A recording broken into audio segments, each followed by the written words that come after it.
Jawaban Erick Thohir saat ditanya timnas Indonesia bakal turunkan kekuatan penuh di ASEAN Cup 2024. Menurutnya, timnas Indonesia sudah harus memikirkan regenerasi untuk masa depan. Kalau ditanya bagaimana kalau nanti negara-negara lain di AFF mengeluarkan tim senior, ya tidak apa-apa.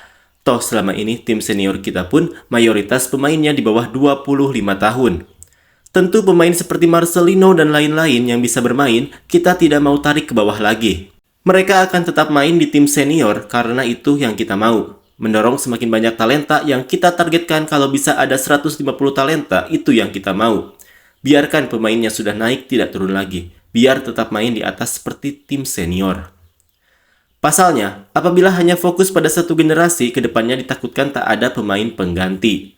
Jadi, jangan sampai pembinaan-pembinaan di bawahnya ini tersandung. Tidak ada bintang-bintang baru, kita mesti berani. Kalah menang di sepak bola biasa. Cuma, kalau kalah terus juga jangan ya, tuturnya. Seperti inilah komentar supporter untuk Erick Thohir. Setuju dengan statement Pak Erick, AFF ajang unjuk gigi para pemain lokal khususnya untuk menarik minat Coach Sintayong. Lalu jangan lupa pembinaan klub lokal perlu diperbaiki dari segi teknik, analisis, kebugaran, dan lain-lain yang berhubungan sepak bola. Garuda Muda siap menantang tim senior negara ASEAN. Sebenarnya itu bukan hal baru di AFF 2021 dan 2022, Sintayong juga pakai pemain mayoritas U23. Hasilnya lumayan, AFF 2021 bisa sampai final, kalah sama skuad utama Thailand. AFF 2022 bisa semifinal, kalah sama Vietnam yang lagi masa prime. Setuju sih, habis kualifikasi World Cup, kalau pemain dipanggil lagi buat AFF dengan selang beberapa minggu, kapan mereka adaptasi dengan klubnya di luar? Ya kan begitu, biar saja pakai klub liga lokal. Makanya Pak Erick mau supaya skuad di AFF pakai semua nama-nama baru supaya gak itu-itu aja yang dipanggil. Yes, World Cup Qualification di bulan November itu cuma selang 5 hari sama AFF 2024.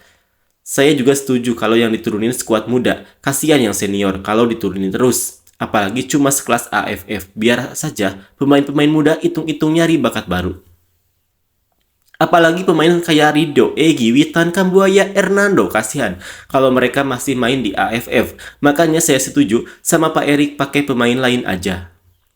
ASEAN Cup 2024 tidak masuk jadwal FIFA Matchday dan Liga 1 tetap jalan, maka pemain utama dan pelapis di klub Liga 1 dipastikan absen. Yang tersedia pemain pelapis 3 atau pemain muda. Ya, waktu AFC U23 juga bukan FIFA Matchday tapi PSSI getol banget kan belusukannya ke klub-klub luar. Sebenarnya bukan gak mau si AFF pakai pemain yang ada sekarang, cuma kan mayoritas ada di klub Eropa ya, yang dimana klub Eropa kalau bukan jadwal FIFA Matchday gak akan ngelepas pemainnya, gitu aja. Jadi ya secara AFF bukan jadwal FIFA, ya gunakan saja pemain yang sebisanya digunakan gitu loh. Maksud Pak Erick pemain kayak Witan, Rido, Hernando yang main di Liga 1 biarin saja mereka fokus dengan timnas senior. Jangan memaksakan mereka main untuk AFF.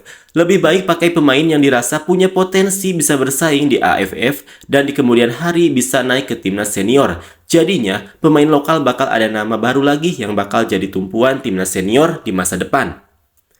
Ya, makanya yang gak masuk timnas senior sekarang mainnya di AFF Cup, supaya bisa bersaing sama yang diaspora Belanda, contohnya Malik Rizaldi tuh. Makanya kalau gak mau naturalisasi, yang muda-muda harus membuktikan bahwa mereka bisa bersaing, buktikan kalau bisa ngalahin mereka yang di senior, agar di masa depan gak mulu-mulu naturalisasi lagi. Full diaspora itu khusus Piala Asia dan Dunia, kalau AFF kan masih seperti biasanya pemain lokal, kurang adil gimana lagi menurutku Pak Erick ini. Berarti pemain-pemain cadangan atau yang masih minim jam terbang di timnas senior tetap gak bakal diturunin di AFF ya. Soalnya Erick Thohir bilang kalau mereka gak bakal turun lagi. Berarti AFF nanti pakai pemain-pemain U23 atau di atasnya yang sama sekali belum pernah main di timnas senior. Paling AFF nanti bakal pakai ex-U20 Angkatan Hoki Caraka atau pemain timnas yang minim jam terbang kayak Wahyu Pras, Adi Satrio, Malik Rizaldi. Pakai timnas U23 paling ditambah 3-2-1 pemain senior, jadi formasinya kayak lagi main SEA Games atau Asian Games yang main U19, U20-an sampai U23, U24-an doang. Pemain senior yang udah lewat umurnya dibawa buat leader doang di tim. Kayak kemarin Asian Games ada Andi Satrio tetap dibawa buat jadi kapten tim.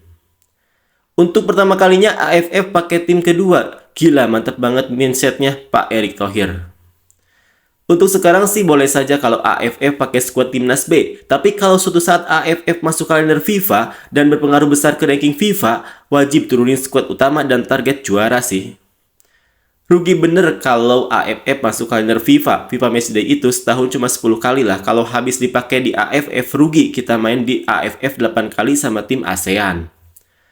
AFF sepertinya memang full lokal, pemain muda 19 tahunan sampai 25 tahunan. Paling ditambah beberapa pemain naturalisasi saja sebagai senior kayak Mark Locke, Jody Amat, Vano Lillipali yang kaya akan pengalaman. Beberapa pemain lokal yang abroad di sekitar ASEAN juga bisa dipanggil seperti Asdawi, Sadil, dan Arhan. Ini sudah paling benar, yang di Eropa gak usah diotak-atik. Rizky Ridho pun kalau jadi abroad Eropa, berarti dia Marcelino dan kawan-kawan. Gak usah diganggu-gugat buat ikut AFF. Biar yang di bawahnya saja cari pengalaman. Pemikirannya Bapak Erick Thohir memang terbaik ya, bangga dengan kepemimpinan PSSI sekarang. Pemikirannya sangat maju, Ketua Umum kita. Pemikiran cerdas seperti Pak Erick harus diapresiasi. Gila, bijak banget kata-katanya.